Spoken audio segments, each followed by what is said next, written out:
Hey guys, welcome back. So excuse this whole situation going on. I have my roommates, they're out in the living room, and I'm just here doing what I can with what I have. So before we get started, I do have a couple disclaimers, just like I did in the last video. I think I'm going to go ahead and just add it to each video in case this is the first time somebody's watching. But pretty much, let me get into it. Number one, I am not a counselor. I am not a psychologist. I can't tell you what's going on or what's going to happen. I am simply just sharing my experience with you and what worked for me. Number two, whatever worked for me may not necessarily work for you. Every situation is different. Every co-parent is different. And I don't want you to feel like whatever I'm saying is a guarantee that it's going to work. And number three, this took a lot of time and it took a lot of effort. I didn't just wake up and have the co-parenting relationship that I have now. Again, it's not even perfect. I'm not even fully there yet, but I just keep it moving. I keep working towards it. And like I said, it takes time. The topic for today is boundaries. I chose boundaries as the topic because after a separation, there's still a lot of comfort with the other person, the other parent, from the previous relationship. Sometimes when it's over, you still feel like you want to hold on to that whole family picture so badly that you want to incorporate like old habits into the new lifestyle that you're trying to accomplish. So for example, you may have like this custody schedule where, you guys are obviously sharing your child and you want to incorporate like a family day, okay? Or you want to do activities together and you want to find time to do that. Or you want to do holidays together, or you want to do blah, blah, blah together. It doesn't matter. The point is you try to incorporate old things into the new lifestyle, and maybe you may not be mentally or emotionally ready for that. So you're probably wondering like, well, what does she mean by boundaries? Like, who did she set these boundaries for? Who did she have to draw the line with? Listen, the first person you need to draw the line with is yourself, okay? You. When you set boundaries for yourself, you have to be really honest. You have to dig deep and know exactly how you feel. So if you feel like it irks you to see the other person with someone else, or that it's gonna like bother you to see what they're doing constantly on their social media, and you're still friends with them on social media, you still follow them, you're still friends with them on Facebook, but you're not friends in real life. No shade though. If you're doing that and it bothers you, then clearly you need to step aside. You need to take time for yourself and you need to take a step back. Don't get me wrong. If eventually it is your goal to be able to do things together without it bothering you and spend time together on holidays, like share holidays, share birthday parties, if that's your goal, I am not saying it's impossible. It is definitely possible. There's people who are able to do it right after their breakup, and you know what? More power to you. If you can do that, great. I know that I had to keep myself in check and like realize I wasn't there yet and be okay and just take a step back. So if you're that person who is going to try right away, by all means, do your thing. I encourage you to try whatever you feel that is right. However, if it does not work right away, just know that it's also okay that it didn't work, okay? And it doesn't mean that it's never going to. It just means that right now, you're not ready for it. And again, that just goes with being honest with yourself. And now it's time to determine like rules and expectations on what you want to do.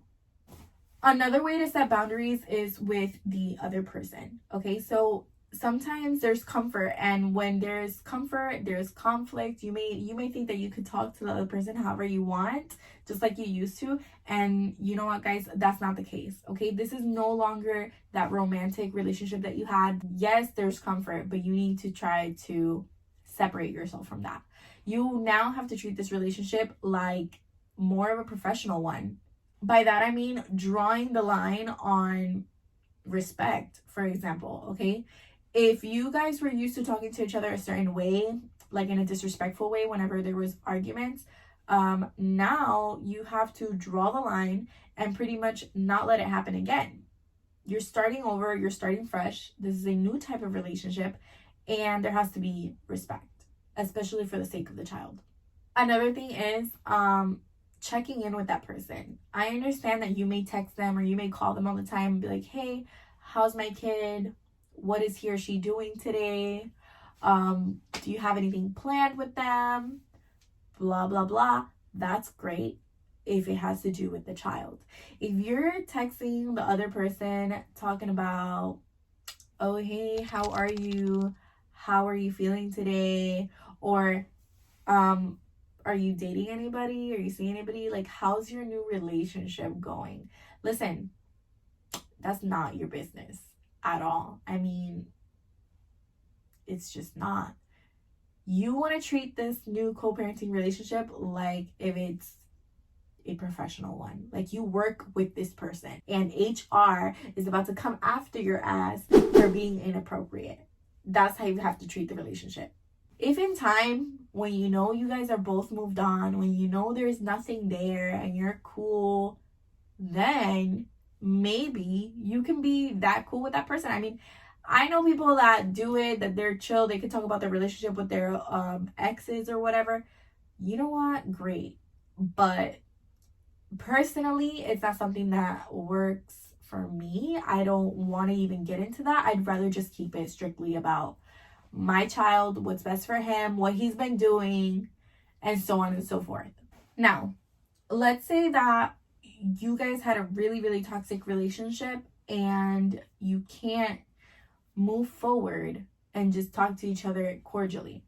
I'm not blaming you. Sometimes, that person did a lot of damage and you, every time you see them, you're just like, bitch, bye. Bye, Felicia. You don't want to talk to them. You don't care what it has to do with. Like, you're over it. And if they cross your way, you are literally going to go off. I get it. I'm not blaming you. Cool. However, now you have to decide what you want to do. Sometimes parents that are like that go ahead and get like a parallel parenting type of situation. So it's not something that's permanent. It's usually just temporary and it's only for the beginning until things cool down. So what they do is they get a mediator to come in and pretty much, manage any communication that has to do with the child.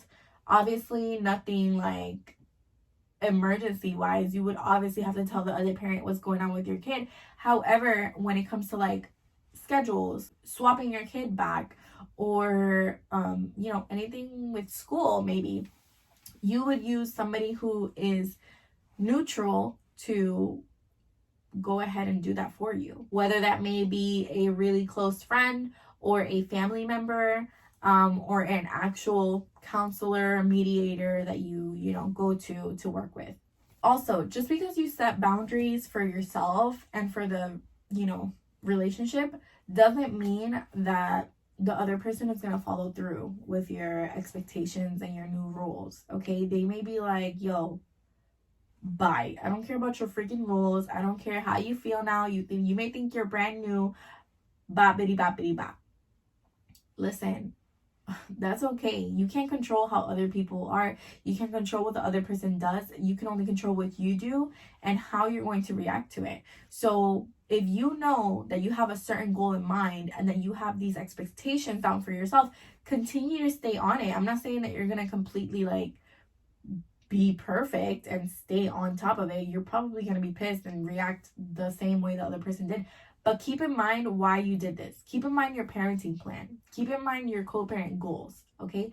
Stay in your lane and do your thing, regardless of what the other parent says.